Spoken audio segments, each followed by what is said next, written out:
Capítulo 2. Se trata de la primera salida de que de su tierra hizo el ingenioso Don Quijote.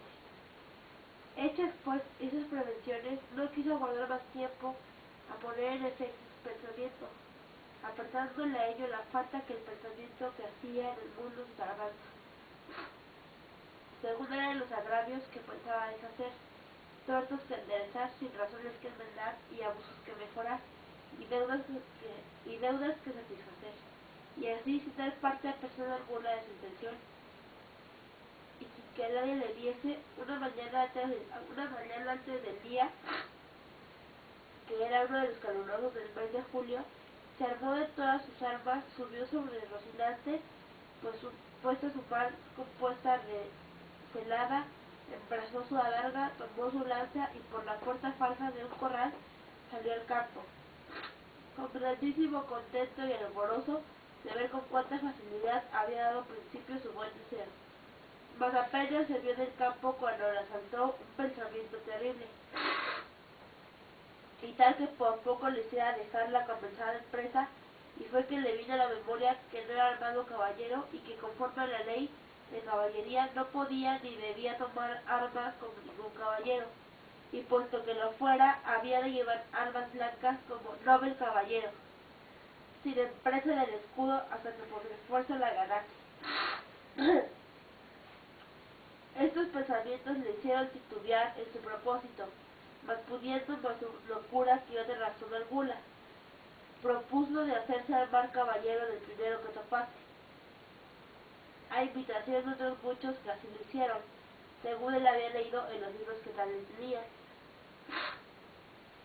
En lo de las armas blancas pensaba limpiarlas de manera en teniendo lugar que no fuesen más que un ardillo, y con eso se quietó y prosiguió su camino, sin llevar otro que aquel que su caballo quería, creyendo que en aquello consistía la fuerza de las aventuras. Yendo pues caminando, nuestro flamante aventurero iba hablando consigo mismo y diciendo: ¿quién duda si lo que en los venideros tiempos, cuando salga a la luz la verdadera historia de mis famosos hechos, que el sabio que los escribiere no ponga, cuando llegue a contar esa primera salida, las de mañana de esta manera: apenas había rubicundo Apolo tendido por la faz de la ancha y espaciosa tierra, las doradas hebras de sus hermosos cabellos, y apenas los pequeños y pintados pajarillos con sus zarpadas lenguas habían saludado con dulce y melíflua armonía lo venida de la rosada aurora, que dejando la blanda cama del celoso marido por las puertas y balcones del manchego horizonte, a los mortales se mostraba cuando el famoso caballero Don Quijote de la Mancha, dejando las ociosas plumas, subió sobre su famoso caballo Rocinante, y comenzó a caminar por el antiguo y conocido campo de Montiel, y era la verdad que por él caminaba, y añadió diciendo: dichosa edad y siglo dichoso, aquel donde saldrán a la luz las famosas hazañas mías,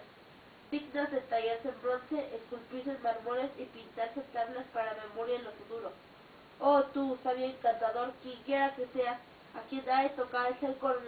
ser colorista de esa peregrina historia, ruégote que no te olvides de mi buen Rocinante, compañero eterno mío en todos mis caminos y carreras. Luego volvía diciendo como si verdaderamente fuera enamorado: oh princesa Dulcinea, señora de ese cautivo corazón, mucho agravio me habéis hecho en despedirme y reprocharme con el riguroso fijamiento de mandármelo parecer ante la vuestra hermosura. Plegaos, señora, de membraros de este vuestro sujeto corazón, que tantas curitas por vuestro amor padece. Con estos iba ensartando otros disparates, todos al modo de los que sus libros le habían enseñado, imitando en cuanto podía su lenguaje, y con esto caminaba tan despacio, y el sol entraba tan a prisa y con tanto ardor, que fuera bastante derretirle los sesos, si algunos tuviera. Casi todo aquel día caminó sin acontecerle cosa que de contar fuese, de lo cual se desesperaba, porque quisiera topar luego con quien hacer experiencia del valor de su fuerte brazo. Autores hay que dicen que la primera aventura que le vino fue la del Puerto Lápice, Otros dicen que la de los molinos de viento, pero lo que yo he podido averiguar en este caso y lo que he hallado escrito en los anales de la Mancha es que él anduvo todo aquel día y al anochecer su rocín y él se hallaron cansados y muertos de hambre, y que mirando en todas partes por ver si se descubriría algún castillo o alguna majada de pastores donde recogerse y donde pudiese remediar su mucha hambre y necesidad, vio no lejos del camino por donde iba una venta que fue como si viera una estrella, que no a los portales sino a los alcazares de su bendición le encaminaba. Dióse priesa a caminar y llegó a ella a tiempo que anochecía. Estaban acaso a la puerta dos mujeres mozas de esta que llaman el partido, las cuales iban a Sevilla con unos arrieros que en la venta aquella noche aceptaron hacer jornada. Y como a vuestro aventurero todo cuanto pensaba, veía o imaginaba, le parecía ser hecho y pasar el modo de lo que había leído, luego que vio la venta se le representó que era un castillo con sus 4 torres y chapiteles de luciente plata, sin faltarle su puente levadiza y honda cava, con todos aquellos adherentes que semejantes castillos se pintan. Fuese llegando a la venta, que a él le parecía castillo, y al poco trecho de ella,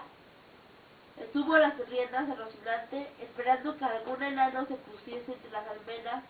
a dar señal con alguna trompeta de que llegaba caballero al castillo.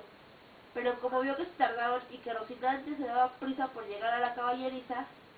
se llegó a la puerta de la venta y vio a las dos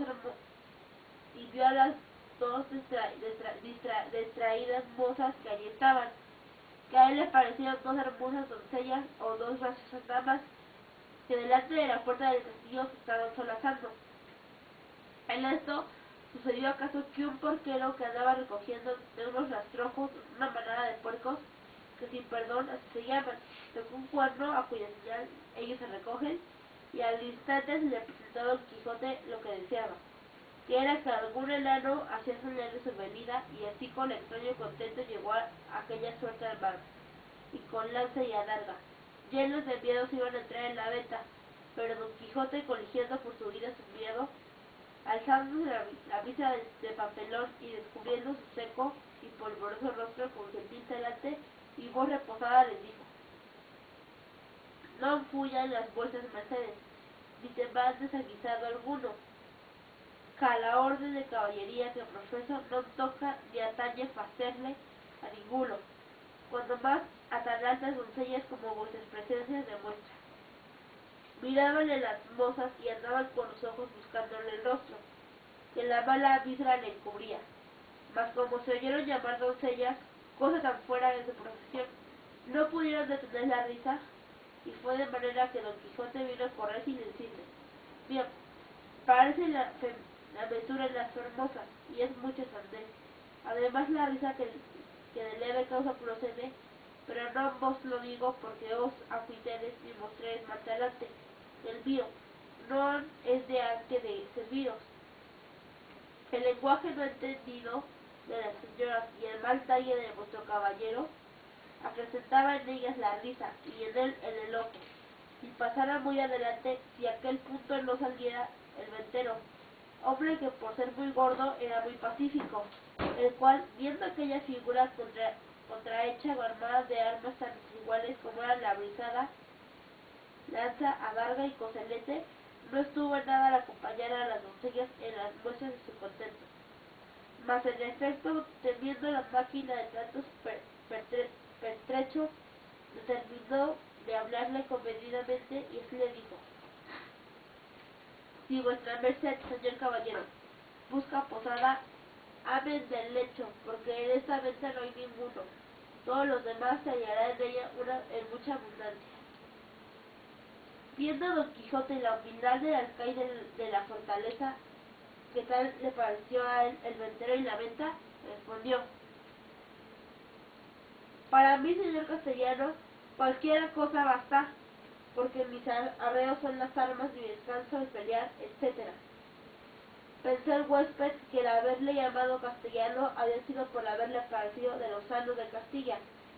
aunque él era andaluz y de lejos de la playa de Sanlúcar, no menos ladrón que Caco, ni menos maleante que estudiante apace, y así le respondió: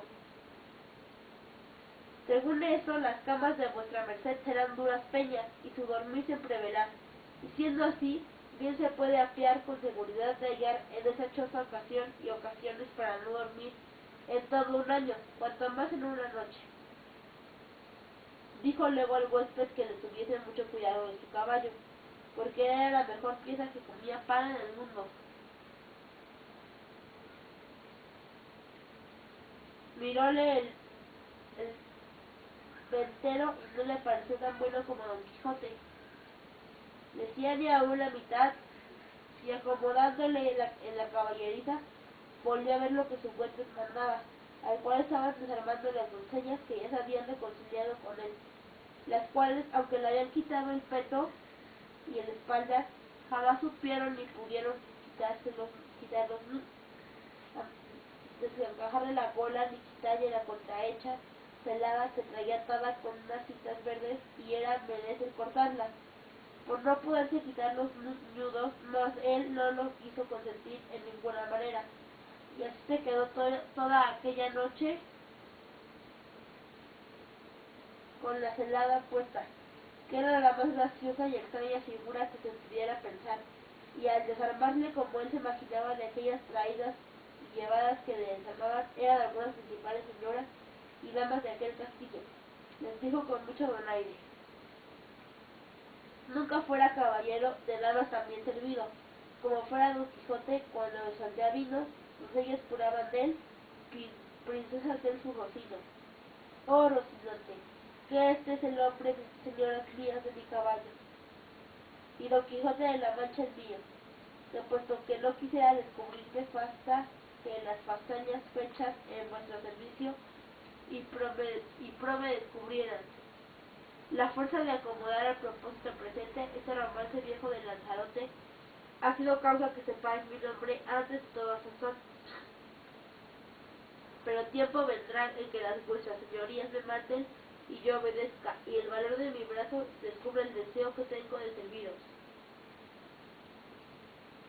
Las mozas, que no estaban hechas a oír semejantes retóricas, no respondían palabra, solo le preguntaron si quería comer alguna cosa. Cualquiera yantaría yo, respondió Don Quijote, porque a lo que entiendo me halla mucho al caso.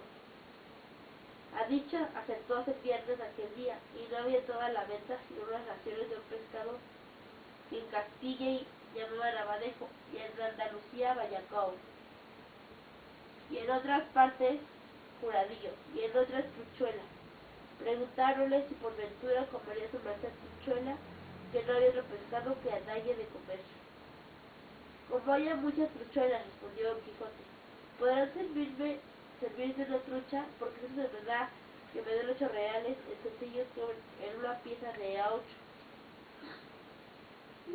Cuanto más que podría ser que fuesen estas truchuelas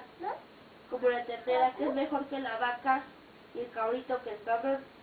Pero sea lo que fuere, venga luego que al trabajo y peso de las armas no se puede llevarse del gobierno de las tripas. Pusiéronle la mesa a la puerta de la venta por el fresco y frijoles, el huésped una porción del mal remojado y peor cocido bacallao, y un pan tan negro y muriendo como sus armas. Pero era materia de grande risa verle comer, porque como tenía puesta la celada y alzada la visera, no podía poner nada en la boca con sus manos, y otro no se dudaba y ponía, y así una de aquellas señoras servía de este menester. Mas al darle de beber no fue posible ni lo fuera si el ventero no oraba una caña, y puesto él un cabo en la boca, por el otro le iba echando el vino, y todo eso lo recibía en paciencia, a trueco de no romper las citas de la celada. Estando en esto, llegó acaso a la venta un castrador de puercos, y así como llegó, sonó su silbato de cañas 4 o 5 veces, con lo cual acabó de confirmar Don Quijote que estaba en algún famoso castillo, y que le servían con música, y que el abadejo eran truchas, el pan candial y las rameras damas, y el ventero castellano del castillo, y con esto daba por bien empleada su determinación y salida, mas lo que más le fatigaba era el no verse armado caballero, por parecerle que no se podría poner legítimamente en aventura alguna sin recibir la orden de caballería.